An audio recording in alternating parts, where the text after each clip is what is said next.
Assalamualaikum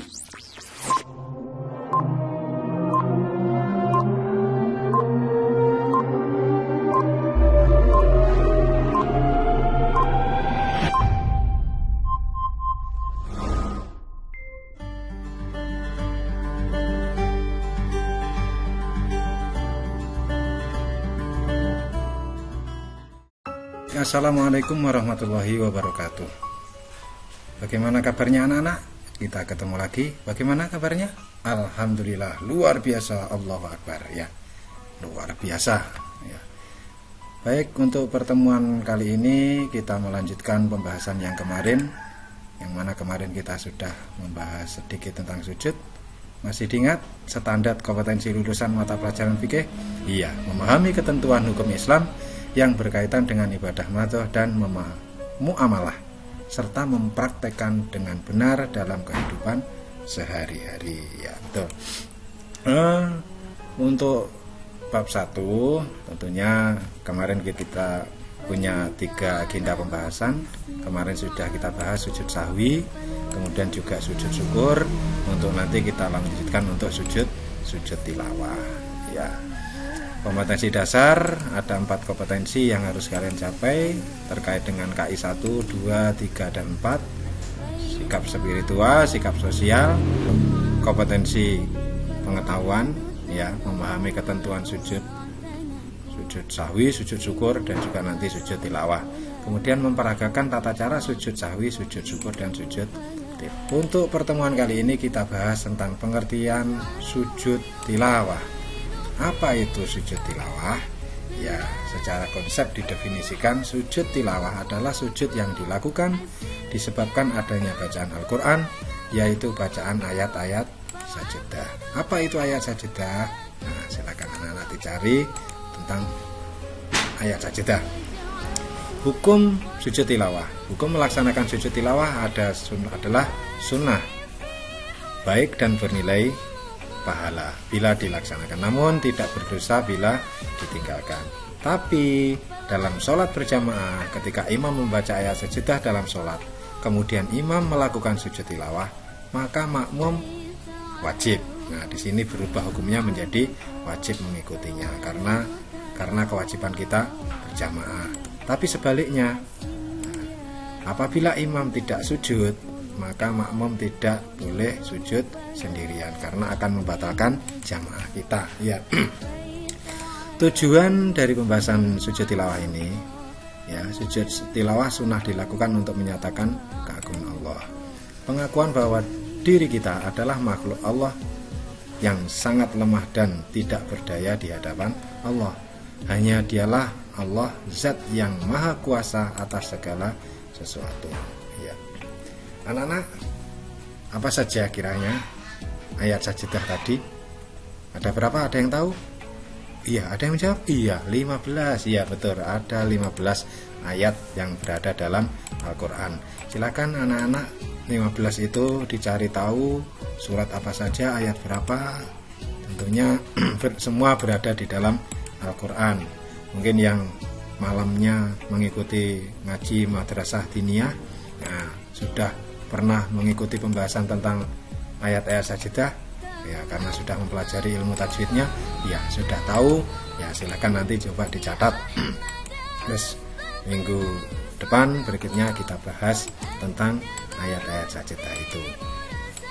Syarat sujud tilawah: 1, menutup aurat; 2, karena mendengar atau membaca ayat sajadah; 3, menghadap kiblat; 4, suci ya. Yang keempat, suci dari tempat maupun pakaian maupun tubuh kita. Rukun sujud tilawah ya: 1, niat melakukan sujud tilawah; 2, takbiratul ihram; 3, sujud sekali dengan diawali dengan bacaan takbir; yang selanjutnya keempat, duduk sesudah sujud tanpa membaca tasahud; kemudian salam dan tertib. Nah, ini berlaku pada waktu di luar sholat. Beda dengan ketika nanti di dalam sholat, karena tata cara sujud tilawah itu ada 2, ada di dalam sholat dan juga di luar sholat. Yang di dalam sholat, apabila sholat sendirian, maka caranya begitu mendengar membaca ayat sajadah dalam sholat langsung takbir untuk sujud sekali. tanpa mengangkat kedua tangan, kemudian kembali berdiri meneruskan bacaan ayat tersebut dan meneruskan sholatnya. Apabila dalam berjamaah, sesuai yang Bapak sampaikan di awal tadi, wajib mengikuti apa yang dilakukan oleh imam. Jika imam sujud, makmum juga ikut sujud. Jika imamnya tidak sujud, maka makmum tidak boleh sujud. Ketika tidak selesai membaca atau mendengar ayat sajidah, maka langsung menghadap kiblat dan niat melakukan sujud tilawah seperti rukun yang Bapak sampaikan tadi.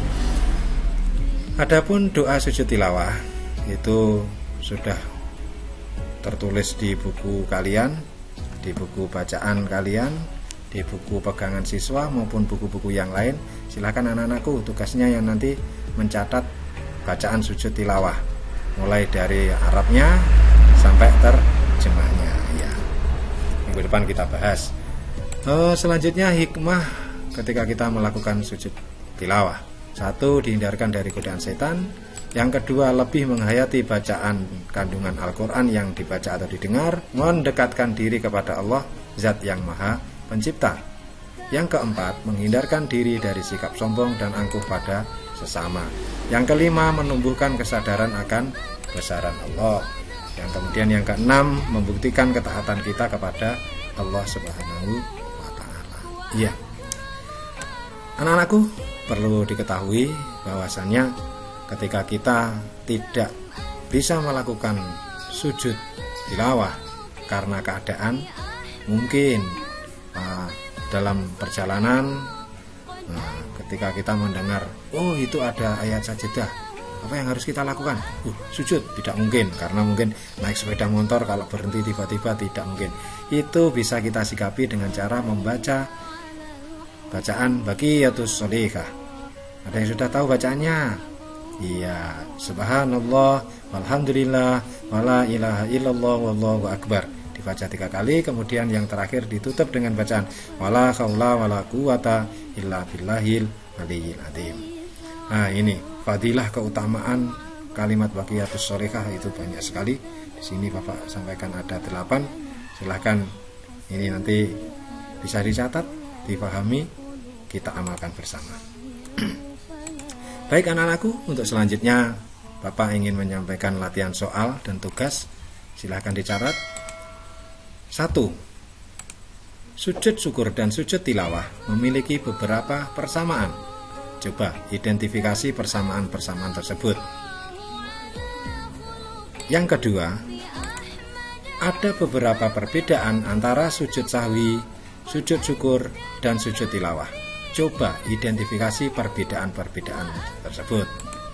Yang ketiga, apa yang sebaiknya dilakukan ketika dalam sholat maghrib berjamaah imam lupa tidak duduk tasyahud awal, padahal sudah diingatkan oleh makmum, namun imam sudah terlanjur berdiri dan melanjutkan sholat.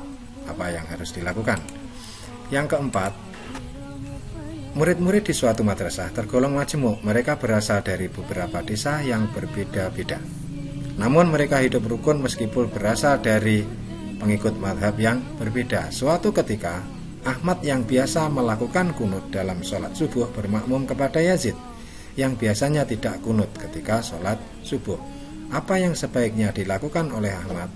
Haruskah dia melakukan sujud sahwi setelah salam atau tidak perlu? Jelaskan alasannya. Yang kelima, terakhir anak-anak, seringkali kita melihat seorang atlet atau beberapa pemain melakukan sujud di tengah lapangan. Contohnya bisa tahu? Iya, di lapangan mungkin pemain sepak bola ya. Ya, setelah mencetak gol ke gawang lawan, apakah sujud yang dilakukan oleh para pemain tersebut termasuk sujud syukur atau hanya sebuah selebrasi biasa? Ya, itu saja. Silakan dicatat, nanti dijawab di buku tulis. Baik, terima kasih anak-anak.